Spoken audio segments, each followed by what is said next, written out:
that they need to be fighting for the undisputed title. It's the White House, it's special, Tom is out, let's get Pereira versus Surreal and let's do it for the belt. Well, I think we're close on that.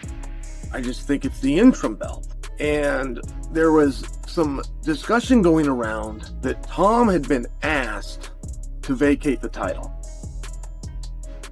The way the story goes is that the UFC asked Tom, vacate the title. You do it, it's a PR thing, right? I mean, it's our belt, we take it back whenever we want, but that's not what we want to do. The UFC's heavyweight division is buzzing with anticipation as the potential shift of champions intensifies. The conversation is centered around a major move up the ranks, one that could drastically shake up the landscape of the sport.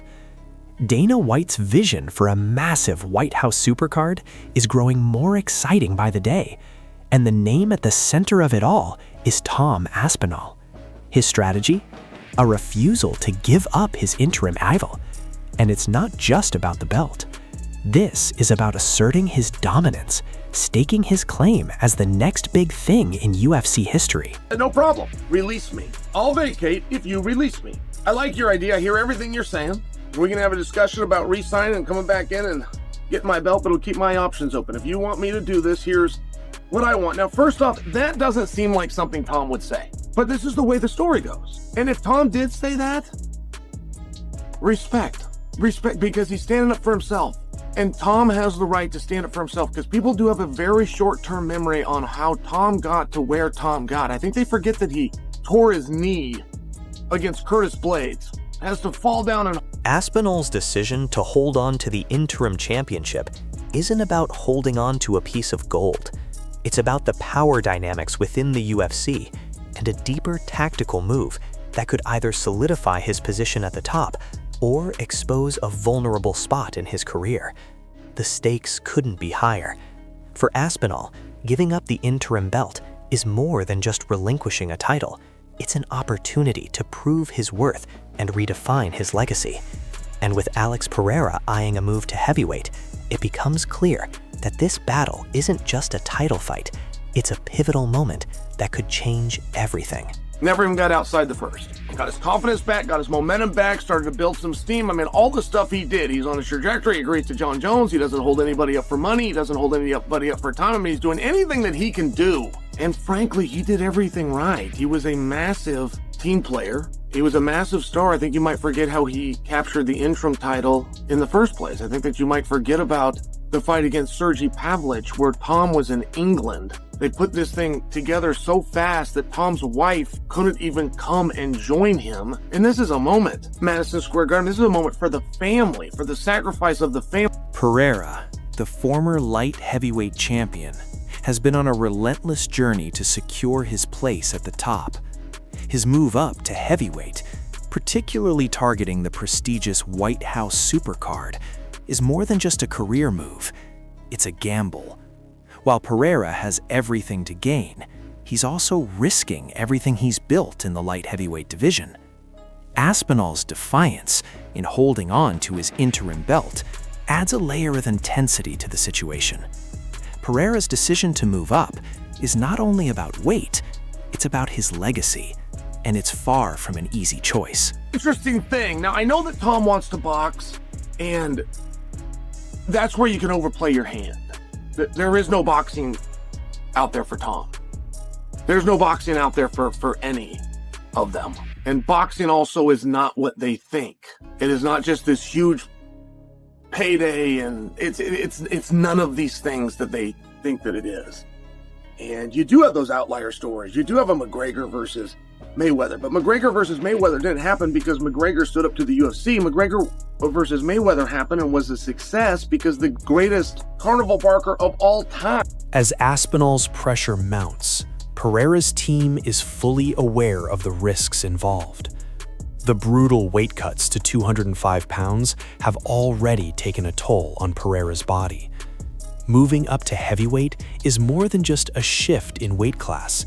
It's a shift in strategy, one that could lead to a major payday or an irreversible setback. But it's not just about Pereira's decision.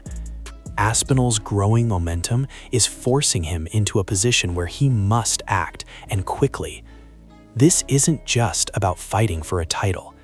It's about power, politics, and legacy. We're willing to take a gamble on it. I mean, I'm only sharing for you.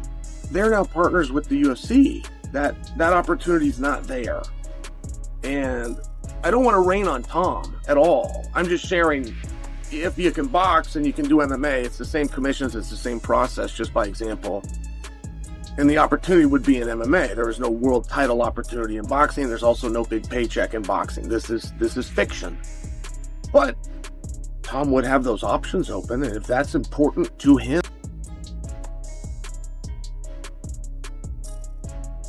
The UFC's future is hanging in the balance as both fighters navigate their respective paths. The shift in divisions, the weight cuts, the power dynamics, all of it converges in a way that could either elevate one of these fighters to legendary status or bring their careers to a grinding halt. The truth is, both Pereira and Aspinall are locked in a mental battle as much as a physical one. The weight of the decision, whether to remain in the light heavyweight division or take a risk in heavyweight, is not one that can be taken lightly. It's a crossroads that could change the future of the UFC. And then it'd be a little out of line for the way that Tom would normally operate. So keep that thought and do what you would like with it. But now let's take a look at Alex Pereira, because if Pereira is going to go to if he is going to go to heavyweight, then he needs to be a heavyweight. I don't think that Pereira would disagree with me. I don't think that Pereira would have any problem giving the 205-pound. Pereira's move up isn't just about escaping the weight cuts. It's about dodging a fierce challenge from Aspinall, whose style and speed could make him a nightmare for anyone in the division. Aspinall is making it clear that he's not waiting for a title shot, he's demanding it. His pressure is unrelenting, and Pereira's decision-making process is under the microscope. Will Pereira risk his light heavyweight reign for a chance at the heavyweight title? Or will he be forced to face the beast that Aspinall is becoming? With the company, he goes into business for himself. He gives the belt back. This wasn't greatly perceived, but it's John, and there's a little room here. And then he sat for 3 years. For 3 years, he stayed out trying to gain the size to be heavyweight. Very humble thing for John to do, because frankly, John could have stepped in and won that heavyweight belt with no time off, but I'm just telling the story the way that it happened. So if Pierre is to do the exact same thing, I'm the light heavyweight champ. I want to pursue the heavyweight championship. Hey, by the way, I don't need any time. Let's go. I can fight light heavyweight on this date, or I can fight heavyweight. Either way, let's go. Gangster move. Very in line with what Alex Pereira does. What's at stake here is far more than a championship title. It's about defining a fighter's legacy and navigating the harsh realities of the sport. The UFC's plans, Dana White's vision for monumental events, and the shifting dynamics within the heavyweight division all play into this high-stakes game. Aspinall's relentless drive is pushing the boundaries of what it means to be a champion, while Pereira must make a choice that could define his career, for better or for worse. I don't think that we're looking at quite right. I don't think it's bad if they fight for the interim championship at all. At all.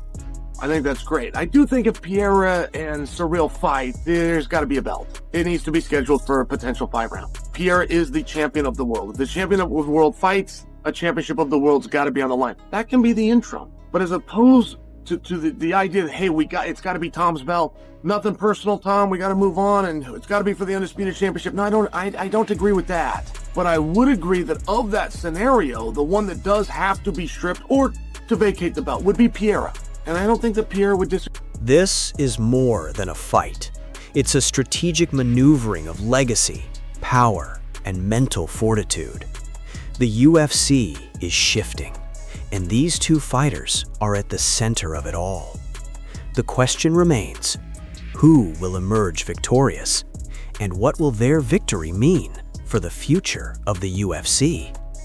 Only time will tell, but the pressure on both fighters is undeniable.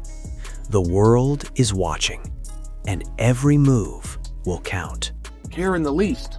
Let those guys get on with it. If it doesn't work out at heavyweight and I want to go back here, I'll come in, and whoever's champion, I'll see you. I mean, in the words of Israel Adesanya, you deal with that. With the UFC landscape at a tipping point, one thing is clear. This is no ordinary fight for the belt. Both Pereira and Aspinall are playing a high-stakes game that goes beyond just titles. The outcome of this saga will shape the future of the sport, with legacies at risk and power dynamics in play. What's truly at stake is far more than who holds the belt. It's about who defines the next era of the UFC.